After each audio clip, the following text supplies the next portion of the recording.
ঠান্ডা মাথায় আজকে রাতের বেলা চিন্তা করবা যে আল্লাহ পাক তোমাকে কি জন্য দুনিয়ায় পাঠিয়েছেন।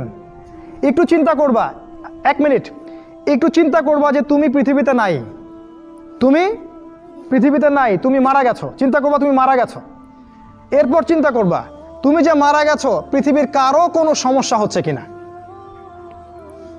তুমি যে মারা গেছো পৃথিবী কি থেমে আছে? তোমার পরিবার থেমে থাকবে? তোমার শিক্ষা, তোমার বন্ধু বান্ধব, তোমার আত্মীয় স্বজন কেউ থেমে থাকবে? কেউ থেমে থাকবে না। তুমি পৃথিবীতে থাকো বা না থাকো কারো কিছু আসে যাবে না। আল্লাহ পাক তোমাকে যে পৃথিবীতে রেখেছেন একটা সুযোগ খালি দিয়েছেন, যাতে তুমি আল্লাহর দ্বীনের জন্য কিছু করতে পারো। এটাই আল্লাহ তোমার কাছে চান, আর কিচ্ছু চান না। আর কিচ্ছু আল্লাহ তোমার কাছে চান না। আল্লাহ চান তুমি একজন ভালো মানুষ হও, ভালো মুসলিম হও এবং দ্বীনের জন্য কিছু খেদমত করে পৃথিবী থেকে বিদায় নাও। এই দিন তুমি ছাড়াও বিজয়ী হবে ইনশাআল্লাহ। তুমি থাকো বা না থাকো এই দিন কিন্তু বিজয়ী হবেই। হয় তোমাকে নিয়ে হবে অথবা তোমাকে ছাড়াই হবে। জীবনের উদ্দেশ্য ফিক্স করো। জীবনের উদ্দেশ্য একটাই, জান্নাত। জান্নাত পাওয়ার জন্য যা করা দরকার তাই করতে হবে। কোরআন হাদিস মেনে চলা থেকে শুরু করে আমল করা, আদব আখলাক সব কিছু এর মধ্যে চলে আসবে ইনশাআল্লাহ। আল্লাহ পাক তোমাকে পথ দেখাবেন। আগে তুমি জীবনের উদ্দেশ্য ফিক্স করো।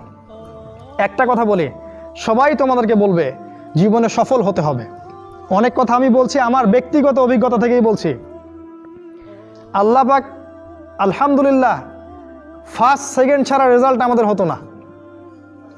যখন থেকে আমরা বুঝতে পেরেছি যে ট্র্যাকে আমরা যাচ্ছি সে ট্র্যাকটা ভুল, সেই ট্র্যাকটা ভুল, এই বুঝটা যখন থেকে আসছে আমাদের মধ্যে, আমরা চেষ্টা করছি অন্যদেরকে আমাদের শিক্ষা দিয়ে সচেতন করার জন্য।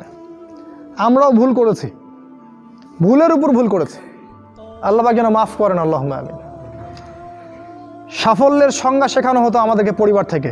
সফল হতে হবে বাবা, নিজের পায়ে দাঁড়াতে হবে, বাবাকে দেখতে হবে, মাকে দেখতে হবে, অমুক তমুক ইত্যাদি ইত্যাদি। বিয়ে করবি কি নিয়ে, তোর তো কিছুই নাই, বলে নাই কথাগুলো আপনাদেরকে। চাকরি বাকরি করতে হবে, প্রতিষ্ঠিত হতে হবে। শোনো, সাফল্যের একটা সংজ্ঞা দিয়েছেন আল্লাহ কোরআনে, একটাই সংজ্ঞা, সূরা আল ইমরানের মধ্যে আছে। আজকে আমি সব ডিটেলস বলার সময় পাচ্ছি না।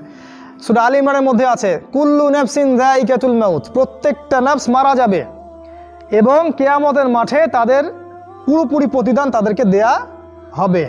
এখানে আল্লাহ সাফল্যের সংজ্ঞা দিয়েছেন, ফামান যুহজিহা আনিন নার ওয়া উদখিলাল জান্নাহ ফাকাদ ফাজ।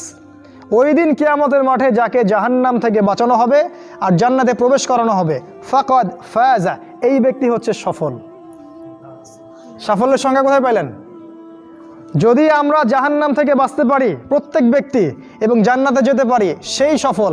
এছাড়া কেউই সফল না, এই পৃথিবীর কেউই সফল না, কেউ না। সে যত বড় রাষ্ট্রনেতা হোক, পণ্ডিত হোক, বিজ্ঞ হোক, পণ্ডিত কে হয় হোক, যার দাপটে সারা বিশ্ব কাঁপে, এও সফল না যদি না সে জান্নাতে যেতে পারে। কিন্তু একজন এই ভ্যান চালক, এক রিক্সা চালক, এক আমার ওই গরিব চাচা, ওই কৃষক, সে যদি হিসাব দিয়ে জান্নাতে যেতে পারে, সে সফল।